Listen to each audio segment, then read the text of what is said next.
again, being an LLC and having employees may not be your best route to save resources and money, because you end up paying more in the front end, through, like I said, taxes, unemployment, and you don't get to write many of these things off financially because you're an LLC. Okay. Sounds good. So is there another business structure? I absolutely got another one for you. Yeah, right. So then there's your corporation levels, and I'll break it down like this. Oh, hold up. Did you say levels with the S? Yes. Oh my gosh, this is about to get good, y'all. This is about to get good. Okay, go ahead. So you have your corporation levels. So essentially, just to break it down and make it more simplified for you, is if you have 500 or more employees, you're considered a C Corp or just a corporation. And if you have fewer than 500 employees, you're considered a S Corp, which basically stands for small corporation. That's it. So if you've ever wondered what is a C Corp versus an S Corp, just the amount of employees you have, essentially, small versus large. Okay. An S Corp is also a pass-through entity. A lot of people don't realize that. What I'm saying when I say pass-through entities is that all of the taxes fall to the shareholders or members. Actually, do you think I can go back to LLC for a second? I will get to S Corp. I just thought of something. So for LLCs, you are, a lot of people, CEO, I'm the CEO of Blue Jay Consulting Firm. We like to use those terms amongst our friends, amongst our peers, amongst our colleagues, and things of that nature. We like to, I'm CEO, stuff like that. But you are not a CEO of an LLC. You're actually a managing member.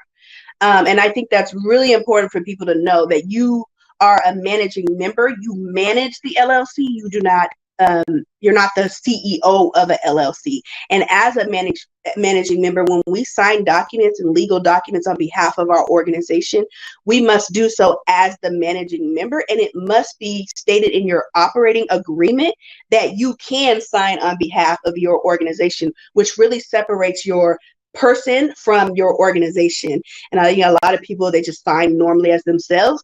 Again, back down to that legality. How does the judge know you're not signing as a person versus as the managing member of your organization? Under all of your signatures, you should put managing member. That's it, period.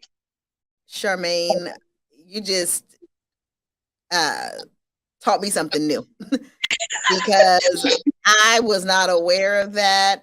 Especially the chief executive officer, CEO aspect of it, because I have a LLC myself, and in my mind, I'm the CEO. Yeah, you are. The chief executive officer. And while absolutely I have the operating agreement, which I'm sure it was a template, so I'm absolutely sure it says all those things. I don't know that when I'm signing things, actually, let me run it back. I know that when I'm signing things, I am not putting under it managing member. So that's definitely something that I'm going to have to go back and review as it relates to my business structure and how I'm doing business. So thank you. It's very vital. It's important. And it just ensures legal protections. Another thing you're supposed to do, and this is for all, so I'm going to get back to the S Corp, but another thing you should do is you have to have, as a managing member, quarterly board meetings with yourself. If you're a single member LLC, hold up. Get out of here. For real? You actually have to do them when you are a sole proprietor or a single member LLC. You still have to have the meeting, even though it's with yourself. Yes. Girl, that's all I can say. I know I'm supposed to be all professional right now, but it's like, girl, what? You have to treat yourself like you are separating the beings, right? That's why you have an EIN versus a social. You have to treat the two separately. So you are wearing your personal hat, and then you're wearing your managing member hat.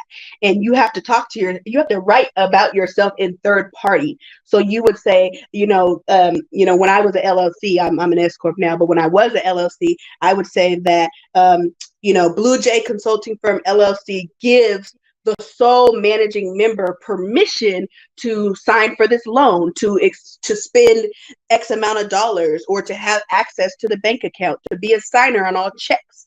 If you don't have that and you just start spending all willy-nilly, then these are down to legalities. You have no record of the fact that you're allowed to spend money, when you're allowed to enter into loans or contracts on behalf of the organization.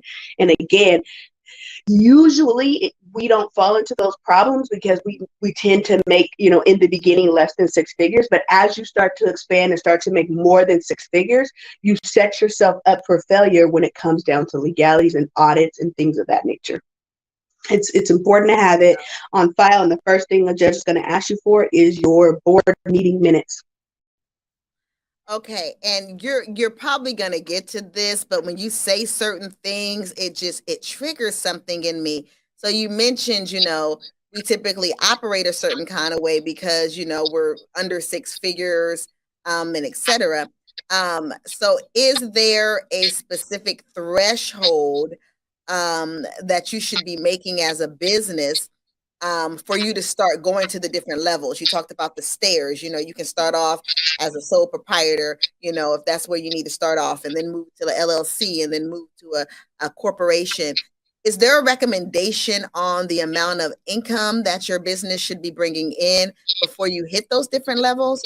Yes, so I'm about to get into to S corp, and I'll kind of break that down. Okay. Between a sole prop and an LLC, if you're making, I would say less than 10, you probably don't have a whole lot that you need to protect legally, and I would say there's no problem staying as a sole prop because that's just extra money that you're making on the side. But however, you don't get any tax write-off. So the caveat is, do you want to write off, taxes or not, and I'll save that to the end. Okay, neither here nor there. Okay, I know I get excited. I get into okay, so we'll get into the weeds of, do you want to write off taxes or not, and the pros and cons of doing so. But I'll stay on topic. So to the S corp. So an S corp is a small corporation, and this allows you, the perk of a small corporation is that you and I, we get $100 and we have to pay the government first, their taxes, and then we receive the rest, right? The remaining balance. So let's say it's 20%, you end up paying $20, you get to keep $80, and then you're allowed to spend afterwards. That's an LLC, that's a sole prop. You're allowed to spend your resources afterwards. With a small corporation, or even a corporation, you're allowed to get $100. Let's say you spent 80 of it. You're only taxed on the $20. Say that again. If you were an S corp and you made $100, but you spent 80 of it, you're only taxed on the $20. Okay. So, wow. So can you kind of do like a comparison? I know you gave the example initially about if you're a sole proprietor or LLC, how you're taxed, but can you like give a picture of that? Because what I heard you say in my interpretation of it is, if you are a corporation, basically you're not taxed until all your expenses are paid. That's exactly what I'm saying. Yep. Okay. And so let me be expeditious in this, because I know we gotta be mindful of the time. And so then there's a difference with the LLC. So can you, or the sole, so can you bring a little bit more clarity to that for those of us who are thinking something completely different? Yeah. So with the LLC, right? You let's say you made $50,000 for the year. You pay taxes on that $50,000 depending on what tax bracket you're in, along with self-employment tax, which is 15.3%. If I were to just run the numbers in my head, 10% is 5. So you're paying initially off top $7,000 in self-employment tax. Plus, as an individual, whatever tax bracket you fall in based on your income. And I'm not about to do that for you right now, but no. So then what it is, what I'm hearing you say is, as a sole proprietor or an LLC, the taxes come off the top of your money. It don't matter how much expenses you have or whatever. That's dealt with like after the fact. Like after the fact, they're pulling your money. As a corporation, you take care of your expenses. You do, and then you pay your employees, whatever health benefits you got, that's all covered, and then you pay taxes on the remaining balance. All right. Okay. Sounds good. All right. That's Is what there we need. anything That's else you want to that's share where with I'm us? moving us to. That's where I want Yes. to move us to, is to Okay. get on the S corp status. However, you asked me a question about finances. Yeah. I would not ask anyone to do S corp. You are not even ready remotely to do S corp unless you're pulling anywhere from $60,000 to $100,000 a year. Got it. Because as an S corp, you must, even yourself as the president, which you would be, you would be called the president of the organization, a corporate officer. You must also be an employee. So you have to put yourself on payroll. Got And it. if you can't Wow. consistently have money up front that's pulled out of your account and held for 2 weeks until you as the employee gets paid, then you don't have the revenue or the capital, the guaranteed income coming in that would. And a lot of us, when I was at LLC, my money went like this. There were some high months and some low months, you know. And if you don't have that consistent income that a bank can pull money out of, and that month's low, then I wouldn't recommend you become an S corp because you can't even cover payroll. Okay. So one last question that I have that's related to this conversation that we're having right now is, so what if you are an LLC and it's just you, but you're bringing in over $100,000? Can you be a one-man shop, one-woman shop and be a corporation? You would not be recognized as a corporation unless you completed a form called a 2553, which is just saying, I want to be an LLC that is taxed as an S corp. Okay. Okay. So you would remain an LLC, but there's a form that you would fill out to be Yes, recognized from a tax perspective as a corporation. correct. Yes. Yep. Okay. Mhm. Awesome. But you have to go through your state first, and then you can go through the IRS. And then my final con of saving on taxes is, I tell us, if we are looking to purchase a home and you write off expenses, then you have now lowered your income. Yes. So if you make, if you made six figures, made $100,000, but you wrote off, you automatically get the 20% with your QBI. So now that brings you down to 80, and you wrote off an additional 20. Then you're saying your income for that year, your taxable income was $60,000.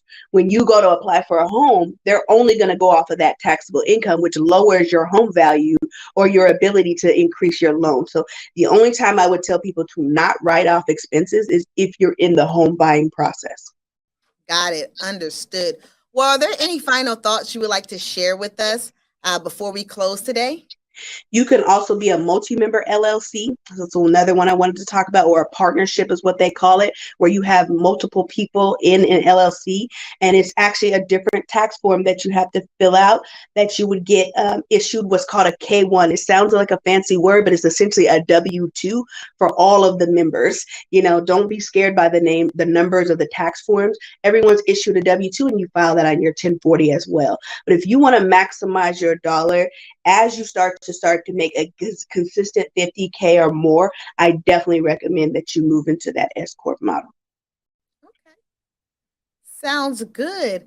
Well, Charmaigne, thank you so much for being a guest today. You have shared a wealth of information with us. Before we close out, did you want to share how folks can get in contact with you if they want to set up a business? Absolutely. My name is Charmaigne. I own Blue Jay Consulting Firm Incorporated, and you can find me on any social media at Consult Blue Jay. I'm excited to work with each and every one of you. I do DIYs on Monday where I kind of explain and go over some of these things in further detail. So I'd love to come back as a guest, and I'd love to meet each and every one of you. Thank you so much, Charmaigne. And thank you all for tuning in today. And remember, there is no shortage of wealth or resources here in the planet Earth. The issue is access to information and awareness. And we are here to help you get the information and awareness that you need to live a wealthy and prosperous life. See you next time.